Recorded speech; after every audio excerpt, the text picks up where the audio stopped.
You just never know what Beyonce is about to do as an artist. She still wants to surprise you. She still wants to push herself, and she still shocks us, and she still inspires us as artists. She makes me want to be better and work harder, and she keeps the work interesting. You never really know what she's going to do. My name is Roy Kinsey, and this is Ryan Sinclaire. This is the Reading Came First podcast. It's a podcast about connection and building community through conversation. And it actually was born from our book club, the Reading Came First book club. That's how we met. And so we wanted to talk about books, but we also wanted to talk about culture. And I'm a rapper and a librarian.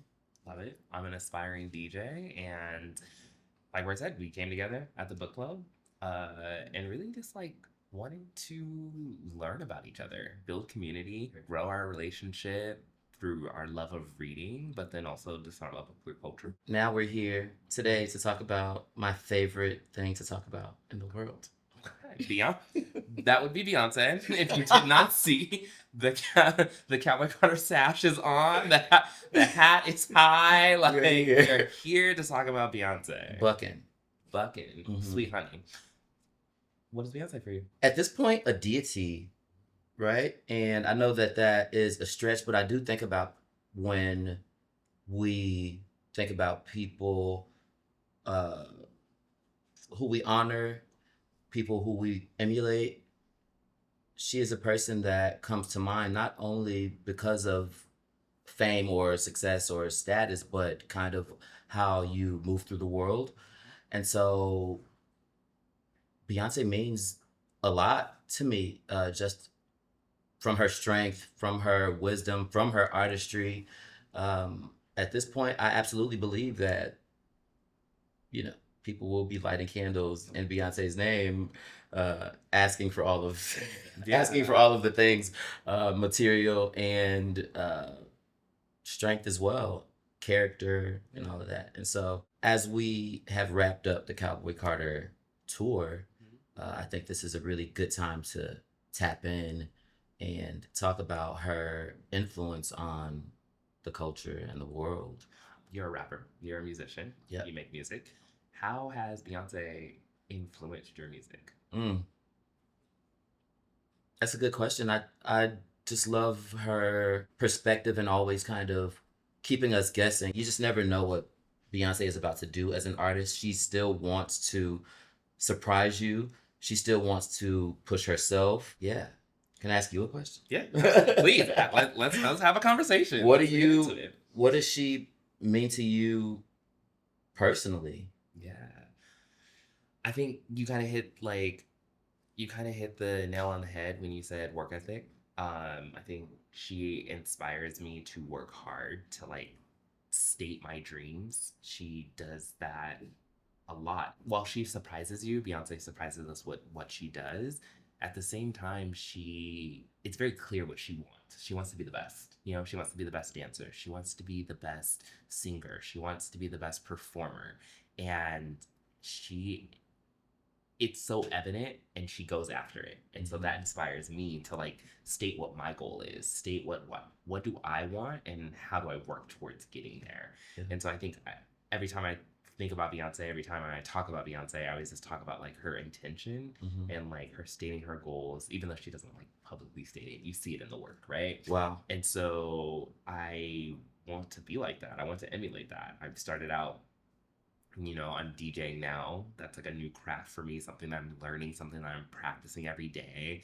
And while at times I share clips of it with friends on social media, I still haven't necessarily put anything substantial out in the world because I'm trying to perfect it, right? I'm trying to be the best that I can be at it before I offer it to the world. And I feel that's what she does. She goes into these periods where she gives us nothing, and then she comes out and it's a masterpiece. Not to say I'm working on a masterpiece. I'm not saying I'm Beyonce, but it is the inspiration that is there. It's how she pushes me, even outside of my creative my creative endeavors, even at work, my day-to-day job in corporate America. I'm always trying to be the best, and I'm very silent about what I do, but my work speaks for itself. And I'm constantly pushing myself to be better, be better, be better without necessarily talking about what I'm doing, but just delivering like outstanding results. Absolutely. And doing something that you can talk about later, right? But it's never one of those things where I'm talking before the work is done, Yeah. right? It's like I know what I'm gonna do. I know how I show up in the space, and yeah, I love that about her. But you were saying something earlier that, I want you to ground this moment for us. I wanted to ask you because we were having this conversation earlier and just want to kind of ground this moment because we were having this conversation and had a whole Beyonce episode that we decided to scrap. Yeah. We are redoing this episode because we love Beyonce and we looked back at it and it was like the queen deserves better than She deserves it. She deserves it. Yeah, she absolutely deserves better. We watched it, and I don't think either of us said that we put our best work out, right? And so we came back to the table, and we've decided to redo this, kind of calibrate. And unfortunately, we're doing it without our dear friend Amari. Like, Amari was in our first episode, and right now she's decided to take a step back, work behind the scenes a little bit. And so we're redoing the Cowboy Carter episode. We did it the first time. It was the three of us. Still a great conversation, still love in the air, and just, wonderful memories, but it wasn't our best work. And so now we just want to redo our best work. And I think that is what Beyonce inspires. Like, she inspires me to put out my best and only offer my best and not offer subpar shit. And that's who she is. She doesn't give us subpar shit. And there's few artists that are like that. I think there's a lot of artists out there that give us great work, but then they also give us mediocre shit at the same time. And Beyonce's not one of them. And there's very few that are like that, like pushing the bar of themselves at all times. It's fascinating to me to have an artist like that because there were so many times to me where she could have stopped. She could have coasted. She could have. What are some of the times that you thought she could have stopped? I don't think she. I mean, I think she could have. She could have stopped in a lot of ways. She could have been Jay-Z's wife. She could have just been Jay-Z's wife, and I'm gonna go have babies. Yeah. She could have stopped after Beyonce self-titled. She could have stopped after Lemonade. Right? But she's always pushing herself because and then when she pushes herself, she ends up breaking records. I think the last show was last night, 2 nights ago. Don't want to date this episode too much, but yeah. And it ends up that Cowboy Carter is the shortest tour, the highest grossing tour by any Black musician, and all of the other records that it breaks. But then it also, gives us a breakout star like Blue Ivy. There's just so much here to kind of really talk about. But I wanted to talk about this sacrifice. You said you said there was a sacrifice that was here, and I think that it's a really, we joked about it, but I think it's a beautiful story actually. We're kind of reintroducing ourselves, like it's a new podcast, so kind of talk about us, and so I can talk about like Cowboy Carter being a sacrifice that I had to make. Recently I was in this loving, beautiful relationship of like 13 years, and decided to end it recently, and I had tickets to go see Cowboy Carter. I wanted to go see Cowboy Carter. I went to Renaissance. I went to see Renaissance 4 times. I saw it all through Europe. Saw it here in Chicago as well too. So I'm firmly in the Beyhive, you know. And so was supposed to go and see Cowboy Carter in Houston, and decided to end my relationship instead. And we were living together, and I needed to move very quickly and spent a lot of money on the move. We're sitting in my apartment right now, which is lovely. Fab. And so with that, like the amount of money that I need to spend on the move to move quickly and like, furnish my apartment and all of that, I decided to sacrifice Cowboy Carter. And it wasn't just like for financial reasons. It wasn't like, oh my God, I just want to save a penny. It was more so that like I wanted to prioritize my journey into independence and my journey into putting like this creative output back into the world, but then also really centering myself. And with that, I was picking up hobbies. I started DJing. I started writing again. I started tapping into friend groups again that I had kind of abandoned because of my relationship. Mm. And so with that, I had to make some sacrifices. And so Cowboy Carter was my sacrifice. I was like, I should not take this trip. It's not financially responsible for me at this time. And it's also just not something that is like I need to prioritize. Mm-hmm. And so called my friend, had a long conversation with her who I was supposed to go to Houston with, and just decided that it was the best move for me to stay here. And so I did that. And in doing that, I missed out on Cowboy Carter. But it's okay because I saw Renaissance 4 times. So Right. it's like Right. in the clips that I've seen, you know, I'm not gonna hold you. Maybe you're gonna tell me something different. It looked like Renaissance with a cowboy hat. Love Beyonce. Love her down. But the show looked very similar. So I'm like, I'm not sure how much I missed. Yeah. But that is like Cowboy Carter for me. Like Renaissance for me was traveling the world and being part of this crazy kind of Black diaspora that Beyonce got together. Like meeting people from all around the world, meeting Black gay men specifically all around the world, like hanging out in London with people from Atlanta and Houston and Detroit and Chicago. That was a beautiful time. Yeah. I loved it. And Cowboy Carter for me now means that was Renaissance, this Black gay diaspora. Cowboy Carter for me is a moment of sacrifice and me being a new Ryan and me being able to sit on this couch with you and like have this conversation because I sacrificed Beyonce. Don't say I sacrificed Beyonce.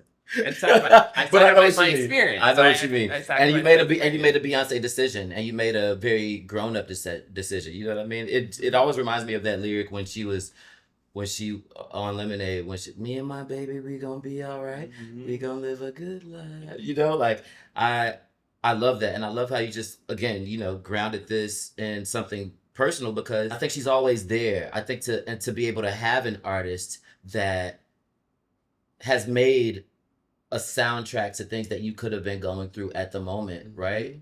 You know, we started earlier just thinking about this time capsule, half of a decade from 2000, from 2020 to 2025.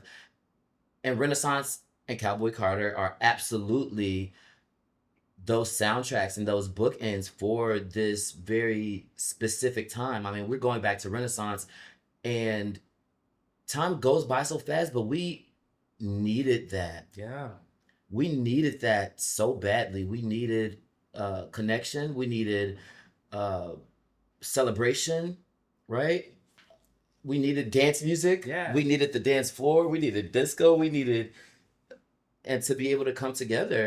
And I think for her to be able to create music around movements, right? When we're thinking about George Floyd, and all of the uprisings that kind of happen nationwide, worldwide, and to kind of have her, who was not necessarily not addressing these things, but to be able to release Renaissance, which Cowboy Carter was done first, right? But she knew that like the world needed to dance, and I think that speaks to Beyonce's artistry that she just has these like albums in the bag ready to go at any time. She's like, I think I'm gonna put this one out first instead. Like that's insane, right? That is like that's a different level of work because usually if I created Renaissance and I was like, damn, this album is bomb, this album is like everything, the world needs to hear it, I put it out right away.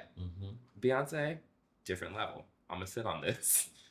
I'll put it out when I'm ready to put it out. That's a different type of work, a different type of work ethic, a different type of artistry that is very, and again, intentional, not just about the work that she's making, but also the timing at which she puts it out. I think that is really fucking just inspiring for me. Yeah. As an artist, I think it's a thing that you have to master. You have to master the art of timing. Because I just feel like you can have the right album at the wrong moment and it doesn't necessarily hit or connect in the ways that it was supposed to. And so there's been lots of like art that's come out like that. Lots of like albums that have come out that I had to revisit later. Lots of movies, especially like movies that came out that I'm not quite sure about, and then I come back to it and I'm like, oh wow, this is actually really interesting, right? Because it's just wrong timing. Yeah, I appreciate her and her growth. And again, I felt like there were many times where there could have been another route to take. But around the Beyonce era, Beyonce self-titled, I don't know. Okay. I was really just beginning to connect with her in a personal way. I felt like I wanted that from Beyonce for a really, really long time. Uh, I love her ballads. I love her songwriting. Her pen to me is crazy, and I know that there's a lot of controversy around how many writers there are contributing to these records, but being able to hear her personal story to me started around the self-titled album, and I'm getting a glimpse into her pain. I'm getting a glimpse into how hard, Pretty Hurts, right? Just the lyrics to Pretty Hurts and how she is. It's funny you said that. Sorry. Yeah. No. It's funny that you said that because I don't always think of self-titled as the personal Beyonce. Yeah. I always think of it as like the club bangers, the sexy Beyonce. Like I'm thinking, Drunken Love, Beyonce, Partition, Beyonce. That's what I think of for the album. The personal Beyonce, I don't think of until Lemonade. But you're so right. Pretty Hurts is such a very interesting song. Yeah. It was beginning her foray and kind of testing what can people handle from a person that we have traditionally watched be a pop star. And I was having this conversation the other night, just kind of thinking about how I felt like Beyonce was old before she was young. I felt like Beyonce was, did a Benjamin Button in front of us, right? She was always hot and always a really beautiful girl and always her age, but she came out singing about mature love. She came out singing R&B. She came out giving us ballads. She was, going through heartbreak. She's giving us, I'd rather be with you. Woo. You know what I mean? Like covers. She's giving us a duet with Luther. Yeah, Luther. Wow. Right? Yeah. She is like dancing with Prince and Michael. Yeah. And then as she has grown older, I feel like, she's given us more of herself. We've watched her be pregnant. We've watched her have children. We've watched her raise a family. And just these really iconic moments in pop music that she has given us. I went to Atmosphere. They have a Beyonce night. So I went to Atmosphere like two Sundays ago. I was like, where's Atmosphere? Yes. Gay club. For those not in Chicago, gay club, North Side.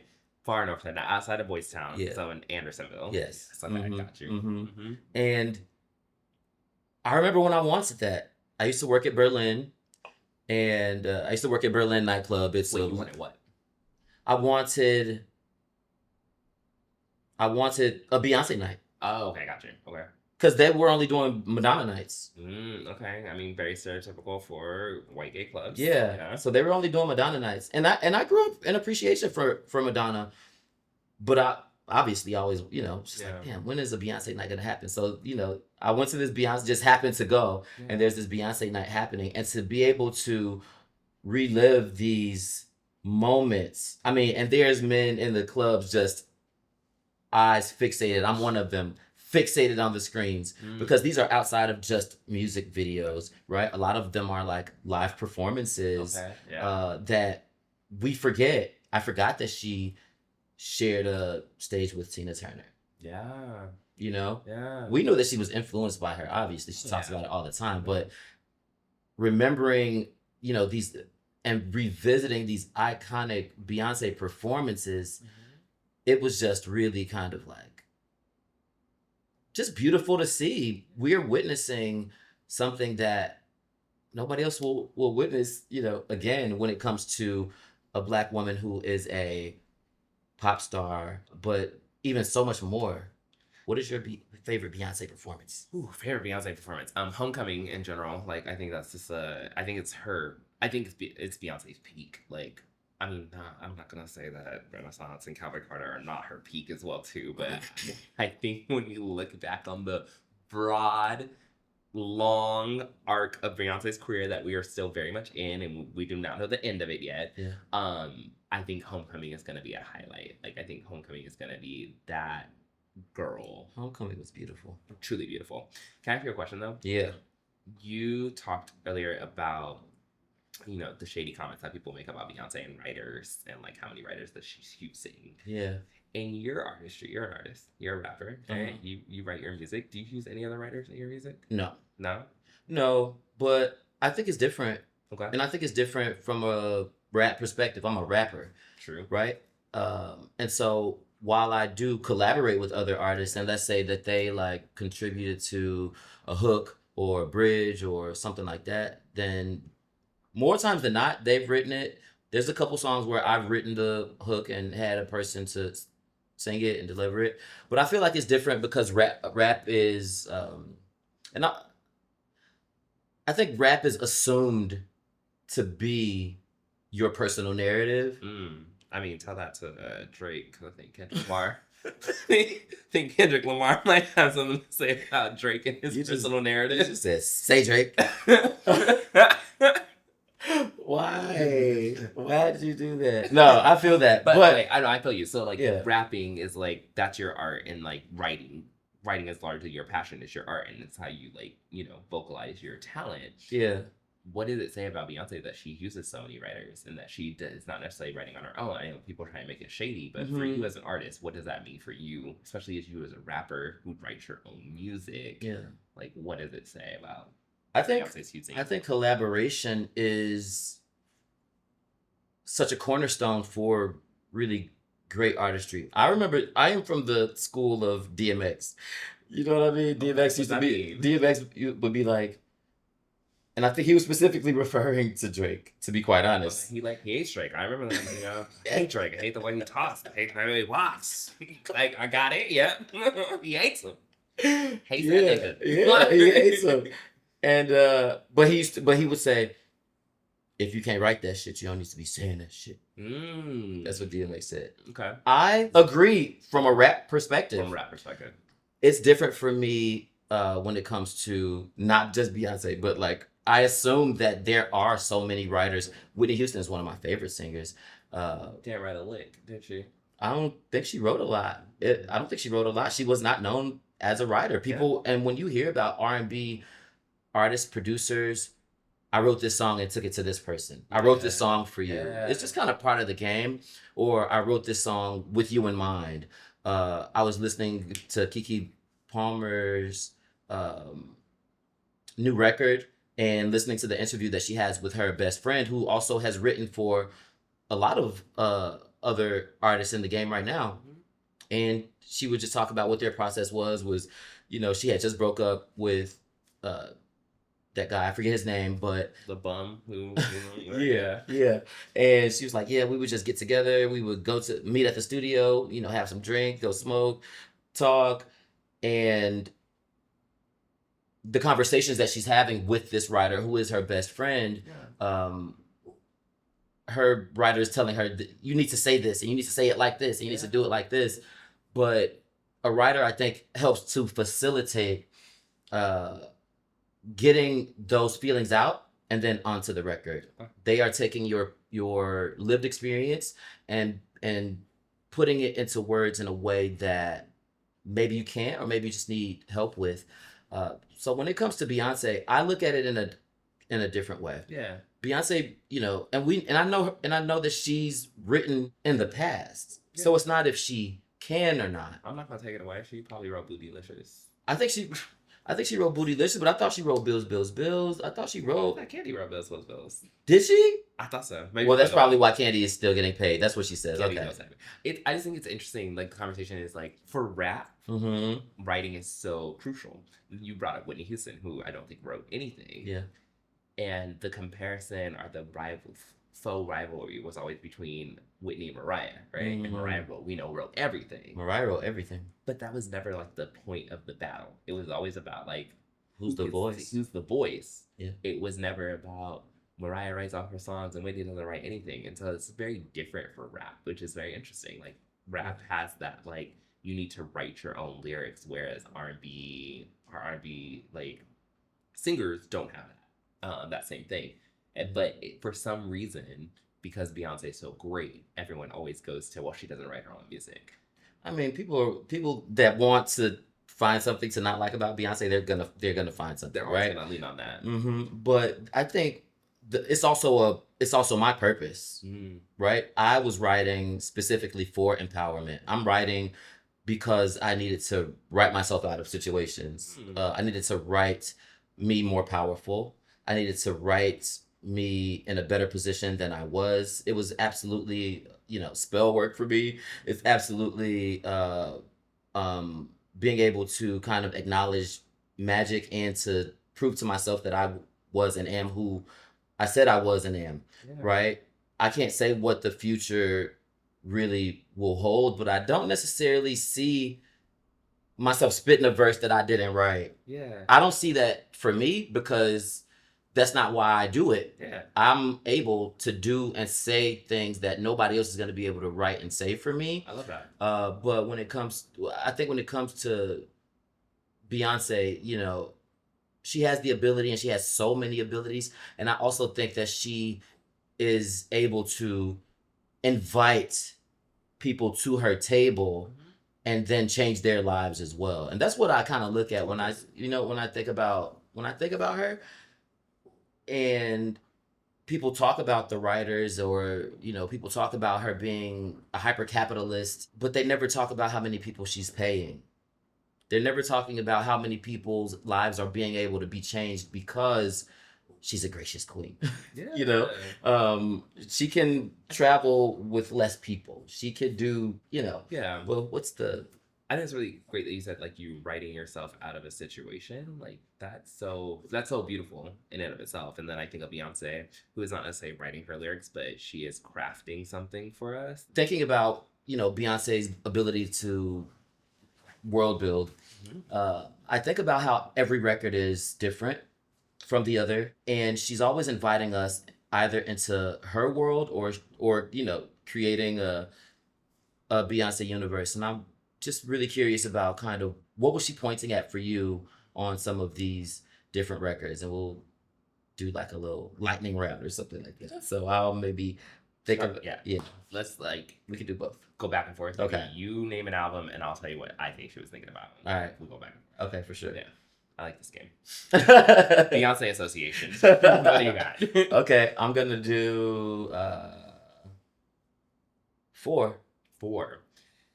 4 was I'm That Pop Girl. I can hang with the pop girls. I am the top of my game. I can give you dance music. I can give you great lyrics like Love on Top. I can give you these classic sounds, Countdown, just amazing visuals. I'm at the top of my game. I think she was just letting us know that though I'm a Black girl, though I am a R&B is my roots, though I'm this chick from Houston, I am this international star. And this is my polished sound. And that is what 4 was for me. And it was the thing that I remember hearing that album and thinking, she has perspective. She's after something. She is chasing something. That was her first album that came out where I heard in the lyrics, I heard in the execution of the album that she was chasing something, and there was so much more to come. And everything that came after 4 was breathtaking. Yeah, That's good. Renaissance. Oh, Renaissance. It was a reclamation for Black artists, Black queer men. It was us reclaiming house music, right? I don't know if I sent it in our group chat when I was looking up, which I already knew, the birthday of hip hop. I don't even know why I was doing that, but I was doing that one day and I put it in the group chat, I think. And I had just did a quick Google search on hip hop and Post Malone's picture was there. Do you remember that? No. You don't remember that. And Post Malone's picture was there. And I was just like, this is not a mistake. Right? And J. Cole would say something like this a few years ago where he's talking about the Apple Music page. And if you type in jazz right now, you're not going to see no Black artists that are popping up as the face. They're just going to make it like this regular thing. But these are Black contributions. This is Black music. And there are so many people that are kind of contributing in very crucial and beautiful ways. But these are music genres and cultures that were started by Black people. And so I think to kind of reclaim her family story with Uncle Johnny, and then to really base and understand and highlight and have us pointing to how the world loves to extract and separate us from our contribution. They love to everybody want to be a nigga, don't nobody want to be a nigga, pretty much, And so that was kind of what she was doing for me. And then these transitions on Renaissance. The perfect DJ set. The Literally perfect what I'm chasing in my DJ craft set. right now. Like in my craft, I am trying to find the perfect transitions, the perfect blends. Like that is what I want. I want this seamless experience. It is because Beyonce gave it to us. It was iconic. Was it a surprise drop? I don't think she gave. Did she give us a? No, we knew the date that it was coming out. Okay. Because Break My My Soul. Soul came out, and so we knew it was coming out. And so yeah, it wasn't a surprise, but it came out, and it was a shock as to what it was because again, Break My Soul was such a departure from Lemonade. Like, what she gave us on Lemonade did not sound anything like Break My Soul. And so we were all kind of thrown off for a minute. I remember exactly where I was. I was living in Seattle at the time. It was really funny. I was living in Seattle at the time. I had just broken up with my partner, who I just broke up with again. Like, we spin the block sometimes, right? we spin the block sometimes, right? But I was living in Seattle. Had just broken up with my partner, who had moved back to Chicago, so I was in Seattle by myself, and I was hating my job. I had this really draining boss, and Break My Soul came out, and it was just like, what is Beyonce doing? Like, these house beats are like, this is great. You're like, in the lyrics, I was like, yeah, you want to break my soul? Like, just quit my job. Yeah. And I quit my job. I quit my whole life. And moved back to Chicago. But I just remember that came out, and Break My Soul was so different. It was such a departure. And then we didn't know what we were going to get with Renaissance. We knew Renaissance was coming out. We had kind of heard rumors that maybe it was like a house like theme, but like the girls weren't really doing house like that at that point. I guess they were kind of, but still, Beyonce's Break My Soul sounded so different, and we didn't know what we were going to get. And to be honest, Break My Soul is a standout on that album. Yeah. Because it does sound different than what she gave us. Like, Break My Soul was a pretty standard house song. Sample, like classic house sample, standard house song.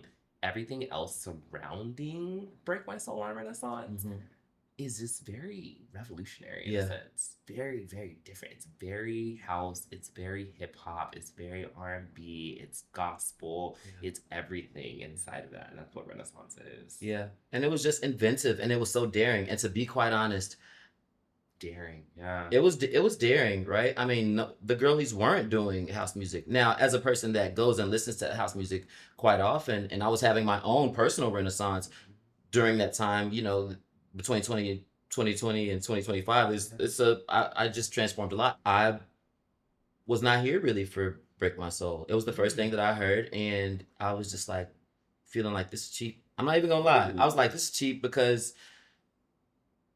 it was just this interpolation. It just didn't really feel like as original as I needed. Beyonce coming back out after, was it Lemonade? Yeah. I was just like, wait, what is this? Yeah. That's funny you said that, because I felt the same way about Girls Run the World. I felt like that was cheap. I felt like it was a cheap sample. Not even really a sample. It was just like her singing on what's the beat? Whoever did Girls on the Road, like, producer. I felt like it was a cheap, like, cop out, but she sold it to me. Like, she sold it to me. The performances, she hit the performances through and through. And I think Break My Soul, I could see that being the same thing, where like, it feels like a cheap cop out, but then she sold it to you by giving you a fantastic fucking album. And I was able to understand where she was. She sold good. To be quite honest, I remember specifically what my thoughts were when Girls came out. And it was that she has such a queer fan base. Why isn't she speaking to us? House music, yeah. Why isn't she speaking to us? I wanted Renaissance when Girls was out. That's fair. I really did. I promise you. But I think about creating Girls Run the World. She was in her and approaching her feminism back, for lack of better words, right? Yeah. She's like, I'm a woman. I'm a Black woman who is kind of like in this industry, Yeah. trying to navigate this industry. That was the anthem that she needed to make when she needed to make it. She needed to make that before she made, an anthem for us, right? When Renaissance happened and when Break My Soul happened, and then I heard it on the dance floor. See, I heard it in the car, heard it at home. But then when I heard it on the dance floor for the first time at Queen, Horse Meat Disco played it. Okay. And I was like, oh. This is it. It's different. Yeah, it hits different. It hits different. It is an album that is made to be played in a club.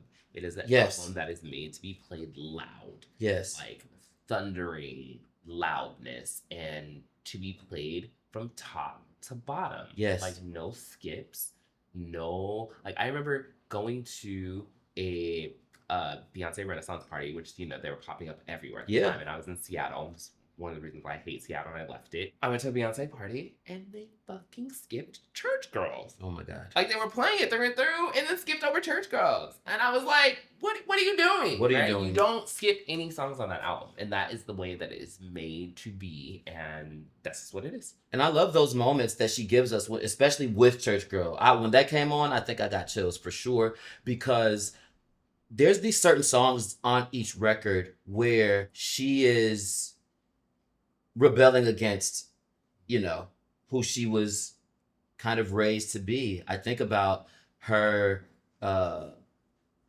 think about a song like Daddy Lessons, right? I think about her kind of just taking another way, and how hard it was for her. Yeah. How hard it must have been for her to not be managed by her father anymore. Yeah. How hard it must have been for her to not be a part of Destiny's Child anymore. I think that for a really long time, people was looking at her like, this bitch, she mean, she, a tyrant, she this, she that. And I think to see her reemerge, not only as a person that is a better artist, but she seems that she's come out more graceful. Mm-hmm. She seems to have come out more humble. Yeah. We see these behind the scenes moments when, she's talking to Blue, when she's being a mother, when she's being a wife. And it's just really, really, kind of like beautiful to see. And so I think to take all of those things into consideration and to make this piece of art that is a gift. Yeah. Right? Renaissance was absolutely a gift. It was the gift of celebration. It was the gift of gathering. The gift of dance. The gift of dance. The gift of dance. And that you can heal through dance. Yeah. And that you can heal on the dance floor. Yeah. That we need to get together. And then also kind of giving people the opportunity to world build themselves. I'll create this safe space for you to put on your glitter. To celebrate, to put on your disco ball hat, to be black and unapologetic. Yeah, to like stand. I remember standing in London at the London show. It was one of like 5 or 6 shows that she did, and standing there and like being surrounded in the stadium, but hearing this music that was centering myself, centering Black queer culture was powerful. Like powerful to be standing around thousands of people in Black queer culture be centered. That's just not something that happens. It hasn't. Ever. It didn't. When did it happen? Yeah, I don't know if I don't know any time that it's ever happened. So that was beautiful. Yeah, Renaissance is a beautiful time, a beautiful album. It is my favorite Beyonce album. Yeah. It's great. Yeah. Let's keep going with Beyonce Association. Give me an album. Lemonade. Bitch, I got something to say. My man's been fucking up, and I'm gonna let him know that he's been fucking up, and I'm finally gonna tell the world that he's been fucking up.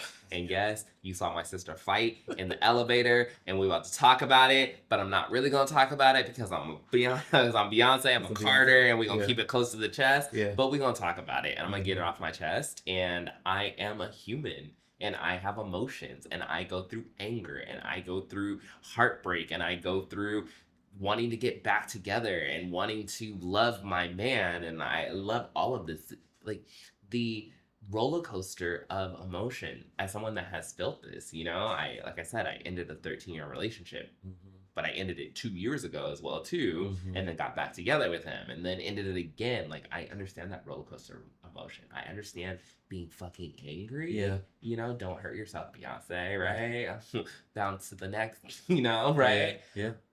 But then also like being able to reconcile and go through this love, like it was such a it was a beautiful experience, and it was an experience that a lot of people didn't understand when it came out. Like there was a lot of people that didn't understand how it ends in love, like how, you know, she could talk about her husband cheating on her and like the hurt that she felt, but then still finding her way back to him. Like that is powerful, and it's not an experience that like a lot of artists put out. I think we do a lot of heartbreak songs. I think we do a lot of I'm in love songs. I think we do a lot of I'm angry songs. But to put it into a full body of work where I have this journey of reconciliation, of forgiveness, of understanding, of growth. I am giving you growth on one album. Yes. That's not, a lot of people don't do that. Yeah. A lot of people, I have really great artists that have put out really fucking great love albums. I have really great artists that have put out really great heartbreak albums. I don't have a lot of people that have given me a journey in love like that. That's beautiful. Yeah. Which is so powerful, right? Like, what does a full body of work mean? And I remember when that HBO special of hers came out, and she's talking about nobody makes full bodies of work anymore, right? Nobody is trying to take you on a journey anymore. And so for her to do that, right? And to say, I am going to go against this formula that the music industry is continuing to depend on, putting out quick singles, putting out these quick, you know, she's like, I'm going to give you a meal. Yeah. Right? She's like, I'm going to give you a meal. And then again, I think about those things that she pointed to, right? Which is influences of Daughters from the Dust, right? Or these Black images that she is kind of giving us when she is in New Orleans. She's on the cop car. She is like burning things that, you know, she's like tapping into some other roots that she never showed us before. Yeah. This is a Creole Black woman. Yeah. I mean, From Texas, the images from Lemonade. The imagery, is truly beautiful. And then to give you a journey, like, such a classic Beyonce. Like, no one is giving you full bodies of work anymore, which is so fucking true, right? And she's going to give it to us. And not only is she going to give us Lemonade as a full body of work, but they're going to give us 444. Yeah. They're going to give us The Carters, Everything is Love. They're going to give you a full fucking body of work that, like, we know what this time is from. Yeah. We know, like, the genesis is the fight in the elevator. We saw it. Yeah. Like, girl, we saw the fight in the elevator. And we get Solange's record in that trilogy, too. Yeah, I count it. I mean, I guess I counted it. I count it. No, it's one of my favorite albums. Yeah. But, like, I don't know if I counted part of that. But yeah, I get it. It is part of that, though, as well, too, because it is a journey. But yeah, no one's giving you full bodies of work anymore. And she gave us a full body work. And, like, that's what she's doing now with this 3-act thing that she's doing, giving us Renaissance and Cowboy Carter and whatever's going to come next. And, like, letting us know that Renaissance was actually supposed to come after Cowboy Carter. Like, there's a full body of work that she has fully thought through. Yes. Not a lot of people are doing that. 45, we got 15 minutes left. Cowboy Carter. Cowboy Carter is the revenge of CMA and Daddy Lessons, continuing the reclamation, not asking for permission. And now with my power and with my influence, I am going to change the lives of other Black country stars. I am going to reclaim red, white, and blue. I am going to point to the banjo, right, which is a West African instrument that was used in the first country records. I'm going to make people dig up the history of Black folks making country music. I'm going to make you ask, what does country music sound like if I am a Black person in the South making music? Yeah. Like, you know, and then these images that she is giving us of a Black woman sewing the flag, right? I mean, this red, white, and blue iconography. I am going to stimulate economies once again. So every time I have a show in that city, the places that you go get cowboy boots and cowboy hats and all of that shit from, you know what I mean? These store owners are thanking Beyonce, like quite literally changing changing the game and inviting and reminding Black folks of what their contribution, not only to music, but to society is. Yeah. I think I loved it, and when it came out, Cowboy Carter's my record. Okay. I liked Cowboy Carter more than Renaissance, and I loved Renaissance. I love Renaissance, but Cowboy Carter, from a writing perspective, right, it's my record. It's more my style. It's very mysterious. It's very dark. Yeah. I think Cowboy Carter is a very dark album. I think it's a very tricky album, in a way that she, is talking about some. She's talking about some deep, deep things. I mean, you can't, not really talk about the violence that has been imposed upon Black folks in the South. In this music without talking about that. Yeah. But she just did it so artfully, and it was just time. It was time, and I was invited to go to Columbus for the Public Library Association and to perform there on that weekend that the record came out. And I was just in my hotel for like a week, just listening to the record over and over and over again. And I'm listening to the transitions. I'm listening to her rap. I'm listening to her voice, right? Whereas Renaissance is a heavily produced album with a lot of different kind of elements. When it comes to Cowboy Carter, I'm hearing her voice again in a way, and it's such a powerful voice, and it's a voice that she's been working on, and she comes out as a better singer. Yeah. Like, I end Cowboy Carter like, damn, how did she get better as a singer? Yeah. I think Cowboy Carter is an amazing album. It's not my favorite Beyonce album, but it's an amazing album. I respect it. I think the most astute review of the album that I heard was that Cowboy Carter is Beyonce's great American novel.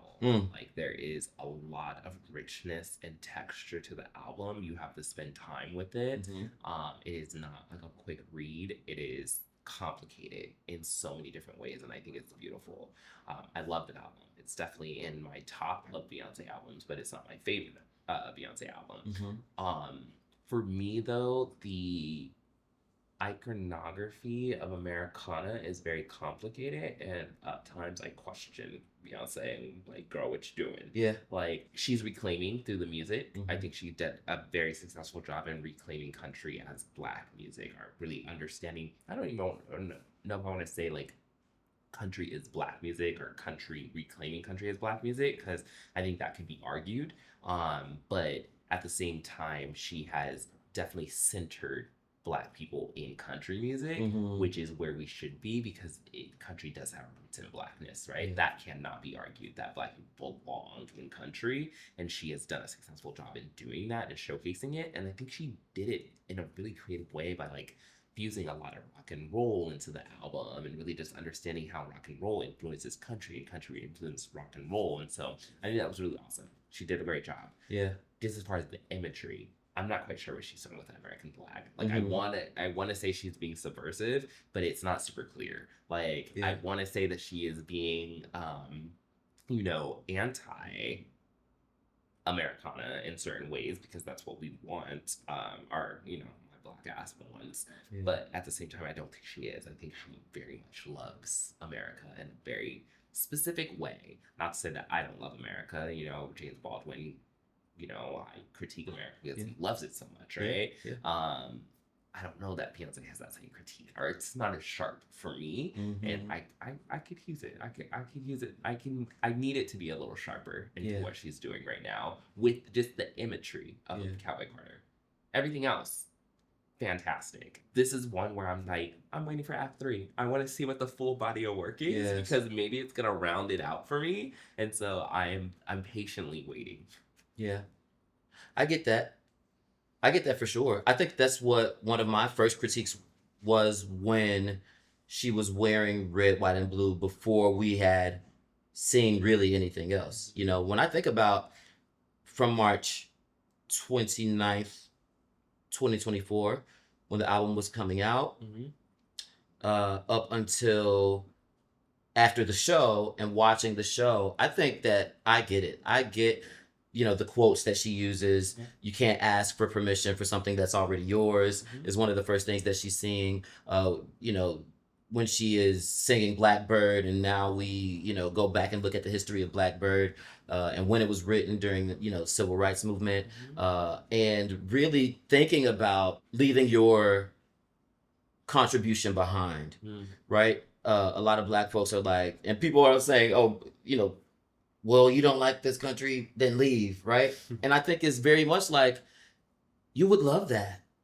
You would love if I left a country behind that I built, right? Yeah. And you would love that if I left the institution behind that I built, but there's blood, sweat, and tears in there. And I think specifically about the picture where she is posed as the seamstress in the all white gown, faces covered. She's at the sewing machine working on the American flag, and then there's these like really beautiful blood splatters all over the like white dress, along with other. Actually, I'm familiar with that photo. Yeah. Oh my God. Absolutely, absolutely gorgeous, and it just kind of makes me think about the folks that were quite literally bleeding. The Black folks that were quite literally bleeding while putting this flag together, and then putting America together, building America. And so I understood it, and it just has me to question about the things that we are so quick to sacrifice when things are uncomfortable, but we don't necessarily consider how the Constitution was written to be a durable document. This is something that should be changed with the input of everybody who is a contributor to America. And so I think about that when it comes to music. I specifically think about that when it comes to hip hop.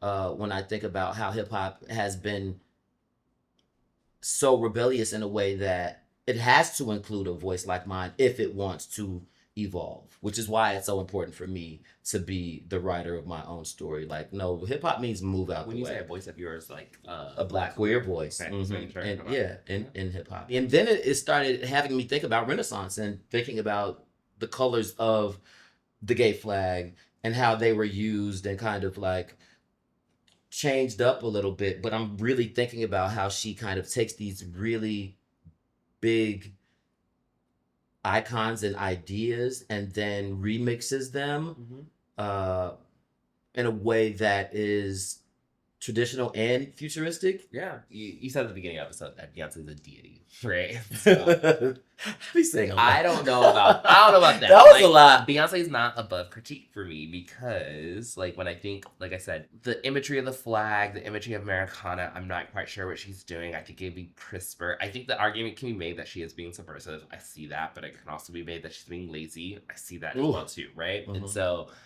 with Renaissance, something that was like extremely Black queer focus, at the same time, I remember when she came out with the Break My Soul remix.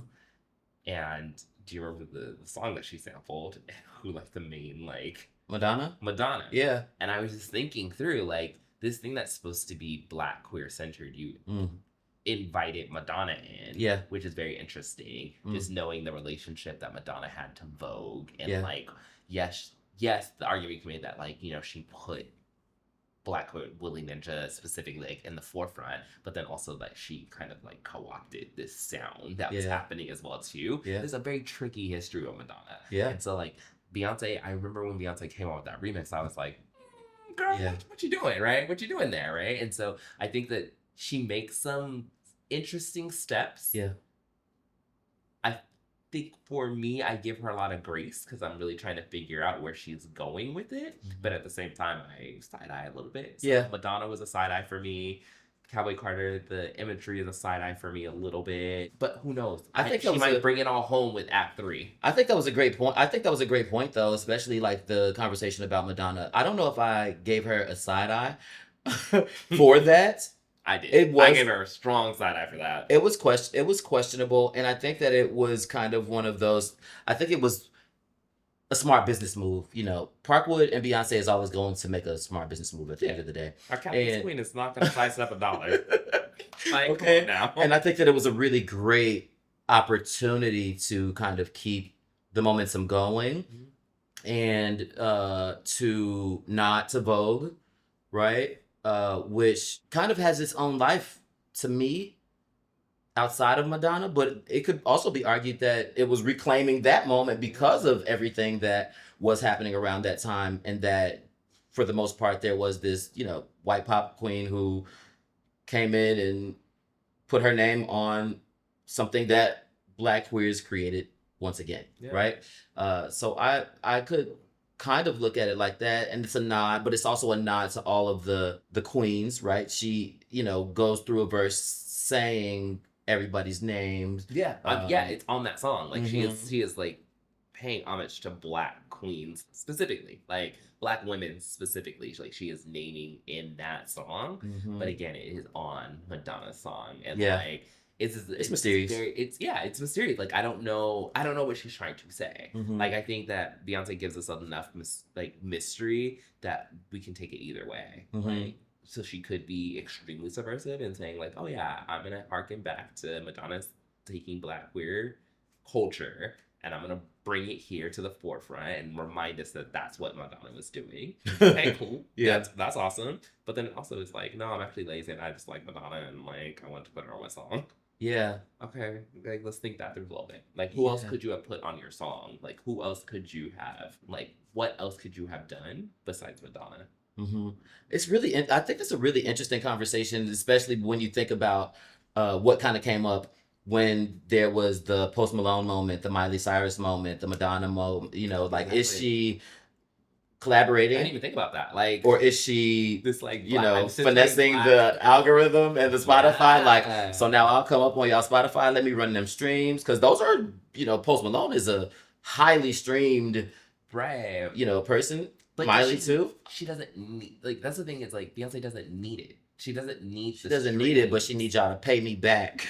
She's like, I need y'all to pay me back. Actually, for what I don't know. I think it's interesting, and I think that those were really surprising moves, especially thinking about those two. Yeah, you're right. Post Malone was a very surprising move. Miley Cyrus, like that was a surprising move as well too. Yeah, not that they were bad songs by any means, but they were.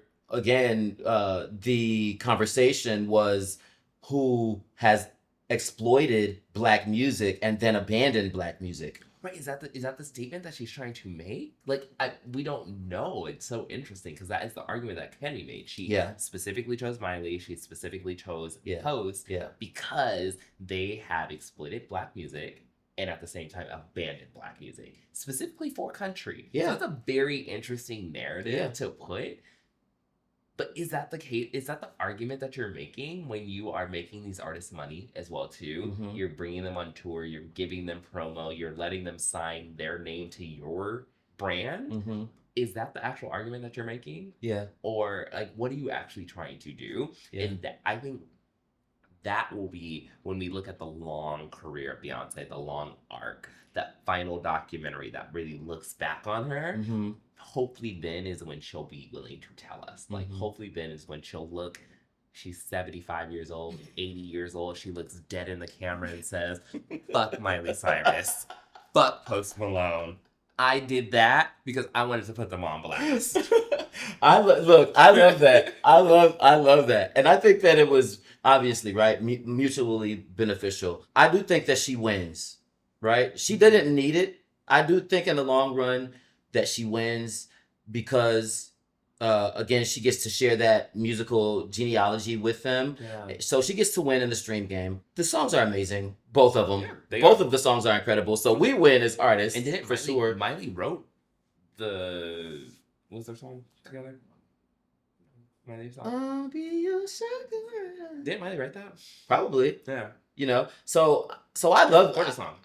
Gorgeous song, and I love that they were able to do that. But the people like us who lean in and critique music, we can't not have that conversation. Yeah. So she doesn't have to say anything. She's like, I did my part, which is I'm just gonna put it out there, and I don't have to really have any kind of feelings about it. But anybody knows what my statements and purpose has been from these things can't not have that conversation, and it's just there. And I actually don't have to say it as Beyonce. I don't actually have to tell you how I feel. How do you feel about it? And was this a moment for them to uh, kind of reconcile what they've done in the past when it comes to how easily they were able to uh, step away from hip hop after they had built their careers? So yeah,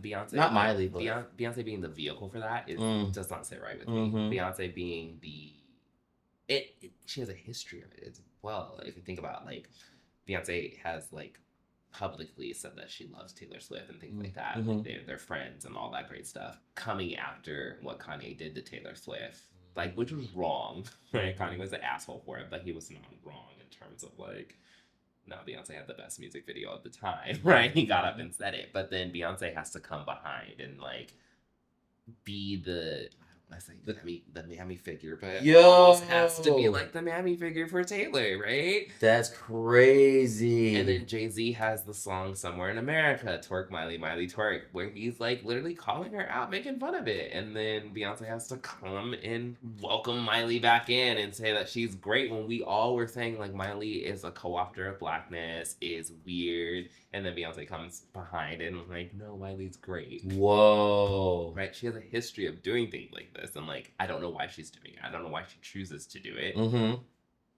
We may never know, but eventually, like, Beyonce has opened herself up for that critique. And like, it's sitting there. And even though I'm a part of the Beyhive, I love her down. Yeah.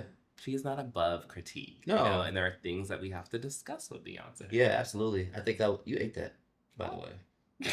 You ate that. That was great. Thank you. Mm-hmm. Appreciate that. Let's just talk about Act 3 and some of the predictions that we have about what. So I think the the biggest obvious thing is that it's gonna be a rock album. That's what everyone's been saying. That's what she's been hinting at. I hope that it's not a rock album. I don't need rock and roll from Beyonce. Yeah. I think she gave us enough rock with Cowboy Carter. There was Yaya on there. There was Oh Louisiana on there. There was just like so many like Muddy Waters influences on Cowboy Carter. I don't really need a rock and roll album. Yeah. If it is, great, do it. I hope it's like a Ike and Tina Turner type rock and roll. I hope it, they really get into it. But what I hope, fingers crossed, Destiny's Child reunion. All the girls are back. We're getting into our R&B bag. We're getting into our soul bag. Maybe she covers some Aretha Franklin type shit, right? Whoa. I would love her to really give us that black shit, right? Just give it to us. Yeah. Don't hint around it. Girl, I don't need the American flag anywhere. I don't need it. That's what I want Act 3 to be. That's what I would love for Act 3 to be. Truly R&B, back to my roots. This is what I do. There's too many white people in R&B. Yeah. You're not R&B. Yeah. I'm reclaiming it for us. Yeah. Like, this is what we're doing. I would love for that to be Act 3. Yeah. That's exactly how I feel. I don't believe that it's going to be a whole rock album. I would love a unreleased Prince feature. From the vault. Give it to us. From the vault. Give it to us. Okay. I want that. Yeah, I would. Prince. Like, even if she did rock and roll, like, make it more Prince. Yeah. So I want that. I want that Destiny's Child reunion. I want R&B. I definitely want R&B again. I want those ballads. I want those old school Beyonce ballads. I want Michelle floating in and out, and Kelly coming in strong. Like, I want the harmonies. Yeah, but then I also am thinking that she was alluding to, and I'm thinking that it's going to be larger than one thing. I think that it will have elements of rock and R&B. I think that we're going to get an extended Jay-Z and Beyonce moment. They've never performed or toured Everything Is Love. We haven't got the Solange Beyonce A Solange Beyonce experience. Listen, okay, even a Blue Carter a Blue Ivy Carter moment. I mean, she's a breakout star right now. She is a star. She's a star now. I don't know if I need it. She's changed. That could be. Can she sing? That's coming. Have you heard her sing? We haven't heard her sing. We haven't heard her She might be sing. warming the voice up. She's warming the voice up. Okay. Yeah. She's gonna wake it up. Okay.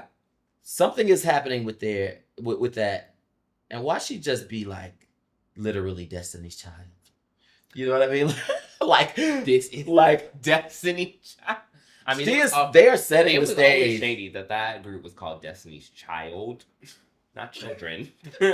Like it was always called Destiny's Child. Okay. So like, let's be clear. Blue might be the child. Blue is the child I'm thinking about of the whole Destiny. time. Okay. Might be. Yeah. So I think, but to make this a little bit more concise, because that's all over the place. I don't think that we're gonna get a Blue Ivy Carter album during then. I think we'll get more performances. I think that from Blue, I think it's gonna be R&B, Destiny's Child reunited, Love it. and That's in this Jay-Z moment. That's my fantasy. I really think it's gonna be a rock album. You do? Yeah, I think we all knew, like, Renaissance came out, we heard Break My Soul, everyone was thinking, like, okay, it's gonna be a house album. It ended up being a house album. And then we knew Cowboy Carter was gonna be a country album. Mhm. Everyone knew the country album was coming. Yeah. So, like, I feel like Beyonce right now, I'm sorry, girl, your era right now is predictable. Mm. You're in the predictable era. It's Mm. fine. Give us the rock album if Give you us- have to. I don't want it. I want the Yeah. Destiny Child reunion. I want the R&B album. But I think she's in her era of predictability right now. And she's going to give us the rock album. Once we get out of that, then start giving us the surprises again. Yeah. Cowboy Carter is 27 tracks long. That's a lot of fucking What do album. you? I mean, That's a lot of fucking we can get a lot of album on Act 3 too that might span a lot of that. Yeah. Right? I'm not sure, but I'm What if we waiting. don't even- I'm what if we excited. don't even get an album? Has she confirmed that as an album? What if Act 3 is just the visuals? Oh,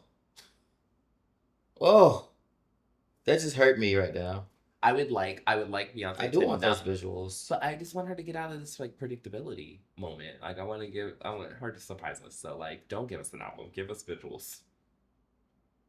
We've worked for them. We've waited long enough for these visuals. Okay, this Renaissance. I'm like, yo, Because baby, we are not the visuals. Okay, we need actual visuals. Give the girls what they need. Give the girls what they want. Beyonce, give us the visuals. happy Cowboy Carter, Beyonce, and everything. Thank you for tuning in to the very special episode of Rita Came First, where we talk about our gracious queen, Beyonce. I'm Roy Kinsey, and this is Ryan Sinclaire. It's been lovely, y'all. This has been an episode of Reading Came First, an original production from Ratbrary, a special librarian production house. Produced by Amari Renee, Ryan Sinclaire Davis, and Roy Kinsey. Video team, Erin Turney and Alondra Gonzalez. Visual design by Uriel Velasco. Music produced by Laserbeat, performed by Roy Kinsey. Thank you for listening.